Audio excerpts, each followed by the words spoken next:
Hello বন্ধুরা, welcome to only sports view. তো এই ভিডিওতে কথা বলবো ইন্ডিয়ান ফুটবল আইএসএল নিয়ে। তো আইএসএলে আগামী 4 এপ্রিল বিকেল 5টা থেকে মুখোমুখি হতে চলেছে জামশেদপুর এফসি ভার্সেস মোহনবাগান। তো এই ম্যাচে দুই দলের পরিকল্পনা কেমন হতে পারে, লাইন আপস কেমন হতে পারে, এছাড়া দুটো দলের শক্তি দুর্বলতা নিয়ে আলোচনা করব। এছাড়া দুটো দলের হেড টু হেড কীরকম রয়েছে তো সেটাও দেখে নেব, এবং এর পাশাপাশি এই ম্যাচটা কোন দলের জেতার সম্ভাবনা বেশি, তো সেই সব বিষয়গুলো নিয়েই এই ভিডিওতে আলোচনা করব। তো ভিডিওটি সবাই শেষ পর্যন্ত দেখতে থাকো, আর চ্যানেলে নতুন হয়ে থাকলে চ্যানেলটি সাবস্ক্রাইব করে পাশে থাকা বেল আইকনটিকে অন করে পাশে থেকো। সেখানে জামশেদপুর এফসি আর মোহনবাগান মোট মুখোমুখি হয়েছে 12 বার আইএসএলে। তো 12 বারের মধ্যে মোহনবাগান জিতেছে 6 বার, জামশেদপুর এফসি জিতেছে 4 বার, আর 2 বার তাদের মধ্যে ড্র হয়েছে। যেখানে মোহনবাগান কিছুটা হলেও এগিয়ে আছে জামশেদপুরের থেকে হেড টু হেডে।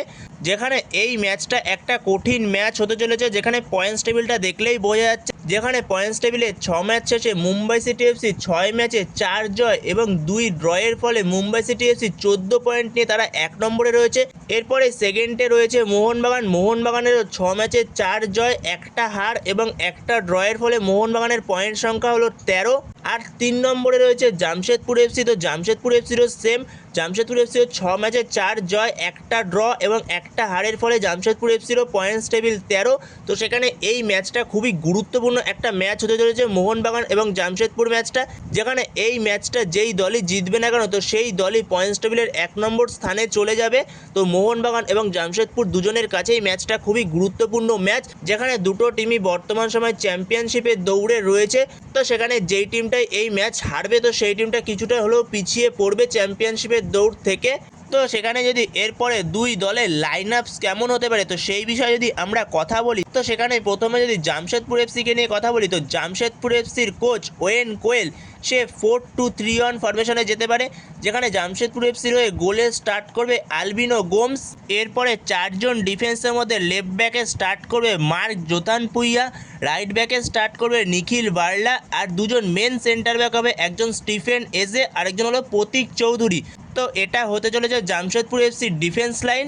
এরপরে যদি মাঝমাঠ নিয়ে কথা বলি, তো মাঝমাঠে একজন বিদেশি মিডফিল্ডার স্টার্ট করবে নিকোলাস স্টোজানোভিচ, আর তার পাশে আরেকজন স্টার্ট করবে প্রণয় হালদার।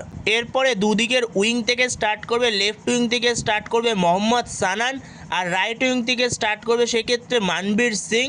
আর as a number 10 attacking midfield হলে সেক্ষেত্রে স্টার্ট করবে মাদি তালাল, আর ওপরে একজন স্ট্রাইকার হতে চলেছে মেসি বাউলি। তো এটাই হতে চলেছে জামশেদপুর এফসি লাইন আপস মোহনবাগানের বিরুদ্ধে। তো এরপরে যদি মোহনবাগানের লাইন আপস নিয়ে আলোচনা করি, তো মোহনবাগানের কোচ সার্জিও লোবেরা তার চেনা পরিচিত ফরমেশন 4-2-3-1 ফরমেশনে সে যাবে। যেখানে মোহনবাগানের হয়ে গোলে স্টার্ট করবে বিশাল কাইত। যেখানে 4 জন ডিফেন্সের left back Subhasish Bose, right back Abhishek Tekcham Singh, আর দুজন মেন সেন্টার ব্যাক, একজন হলো মেহতাব সিং আরেকজন হলো আলবার্তো রড্রিগেজ বিদেশিদের মধ্যে। আর মাঝমাঠে দুজন, একজন আপিয়া এবং আপিয়ার পাশে স্টার্ট করবে অনিরুদ্ধ থাপা। আর দুদিকের উইং থেকে লেফট উইং থেকে স্টার্ট করবে রবসান রবিনো, রাইট উইং থেকে স্টার্ট করতে পারে লিস্টান কোলাসোই স্টার্ট করতে পারে, অথবা মানবীর সিং স্টার্ট করতে পারে, বাট লিস্টান কোলাসো স্টার্ট করার সম্ভাবনাটাই বেশি। আর অ্যাজ এ অ্যাটাকিং মিডফিল্ডার নম্বর 10 রোলে সেক্ষেত্রে স্টার্ট করবে দিমিত্রি পেত্রাতোস, আর ওপরে একজন স্ট্রাইকার হবে সেক্ষেত্রে জেমি ম্যাকলারেন। তো এরকমই হতে চলেছে মোহনবাগানের লাইন আপস। এই লাইন আপস নিয়ে নামতে চলেছে সার্জিও লোবেরা জামশেদপুর এফসির বিরুদ্ধে।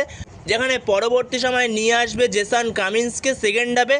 যেখানে আরও একটা চেঞ্জ করতে পারে যদি চায় লোবেরা, তো সেক্ষেত্রে লেফট উইং থেকে লিস্টান কোলাসোকে স্টার্ট করিয়ে রবসান রবিনোকে সেকেন্ড হাফে নিয়ে এসে রাইট উইং থেকে সেক্ষেত্রে জেসান কামিন্সকে স্টার্ট করাতে পারে। এরকমও একটা চেঞ্জ চাইলে করাতে পারে।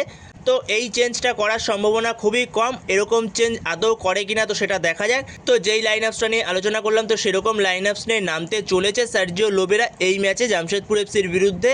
যেখানে দুটো টিমই যথেষ্ট ভালো ফুটবল খেলছে, মোহনবাগান এবং জামশেদপুর দুটো টিমই ভালো ফুটবল খেলছে। যেখানে জামশেদপুরেরও ডিফেন্স লাইন যথেষ্ট স্ট্রং, যেখানে জামশেদপুরও সেরকম গোল খায়নি বললেই চলে 6টা ম্যাচে। তো সেখানে জামশেদপুরের ডিফেন্স যথেষ্ট ভালো, যেখানে জামশেদপুরের ডিফেন্সের প্রতীক চৌধুরী এবং স্টিফেন এজে টাইপের প্লেয়ার রয়েছে। স্টিফেন এজে সে খুবই ভয়ঙ্কর একজন প্লেয়ার, সে ওপরে উঠে গোল করার ক্ষমতাও রাখে হেড থেকে। তো স্টিফেন এজেকে চোখে চোখে রাখতে হবে মোহনবাগান ডিফেন্সকে, কারণ মোহনবাগান ডিফেন্সে কর্নারের সময় যে কোনো সময় গিয়ে স্টিফেন এজে গোল করতে পারে। তো স্টিফেন এজেকে চোখে চোখে রাখাটা খুবই জরুরি। এছাড়া মোহনবাগানের ডিফেন্সকে মাদি থালালকেও চোখে চোখে রাখতে হবে। কারণ মাদি থালাল কতটা ভয়ঙ্কর প্লেয়ার তো সেটা সবাই জানে নিশ্চয়ই। আইএসএল এর মঞ্চে সে প্রমাণ করেছে সে কি করতে পারে। তো সেখানে মাদি থালালকেও চোখে চোখে রাখতে হবে। তো সেখানে মোহনবাগানের ডিফেন্সের জন্য কিছুটা পরীক্ষা হতে চলেছে। মাদি থালালের মতো প্লেয়ার রয়েছে, যেরকম কর্নারের সময় স্টিফেন এজে, তার হেডটা যথেষ্ট ভালো। তো তাদেরকে চোখে চোখে রাখতে হবে মোহনবাগানের ডিফেন্সকে। তো সেই জায়গায় জামশেদপুর এফসির টিমটা যথেষ্ট ভালো টিম, তাদের ডিফেন্সও মোটামুটি ভালো এবং মাঝমাঠেও ভালো। মাঝমাঠে নিকোলাস স্টোজানোভিচ, এছাড়া প্রণয় হালদারের মতো প্লেয়ার রয়েছে। এছাড়াও উইংয়ের ক্ষেত্রে মোহাম্মদ সানান, মানবীর সিংয়ের মতো প্লেয়ার রয়েছে। তো যথেষ্ট ভালো টিম জামশেদপুর এফসির টিমটা। সেরকমই উল্টো দিকে মোহনবাগানের টিমও সেরা, যেরকম মোহনবাগানের অ্যাটাক, যেরকম মাঝমাঠ, যেরকম উইং, সেরকমই ডিফেন্স। তো সব দিক থেকে স্ট্রং মোহনবাগানের টিমটাও। তো সেখানে দুটো টিমই যথেষ্ট ভালো ফুটবল খেলছে, দুটো টিমই ভালো। তো সেখানে ম্যাচটা 50-50 হতে চলেছে, কোনো টিমকেই এগিয়ে রাখা যাবে না এই ম্যাচের আগে, কারণ দুটো টিমের কাছে ম্যাচটা 50-50 ম্যাচ হতে চলেছে। তো সেখানেই দেখা যাক শেষ পর্যন্ত কোন টিম ম্যাচটা জয়লাভ করে 3 পয়েন্টটা পায়। তো বন্ধুরা, তোমাদের কি মনে হয় এই ম্যাচটা কোন দল জিততে পারে বা কত গোলে জিততে পারে? তো তোমাদের এ বিষয়ে মতামত অবশ্যই কমেন্ট বক্সে জানিও। আর মোহনবাগানের লাইন আপসে কি কোনো চেঞ্জ হতে পারে? তো তোমাদের যদি এ বিষয়ে কোনো মতামত থেকে থাকে তো অবশ্যই কমেন্ট বক্সে জানিও কমেন্ট করে। তো এই ভিডিওতে এই পর্যন্তই। তো এই ভিডিওতে এই আপডেটটা নিয়েই আলোচনা করার ছিল। তো ভিডিওটি ভালো লাগলে অবশ্যই লাইক, শেয়ার, সাবস্ক্রাইব করতে ভুলো না। তো নেক্সট ভিডিওতে দেখা হচ্ছে, ততক্ষণের জন্য বাই বাই।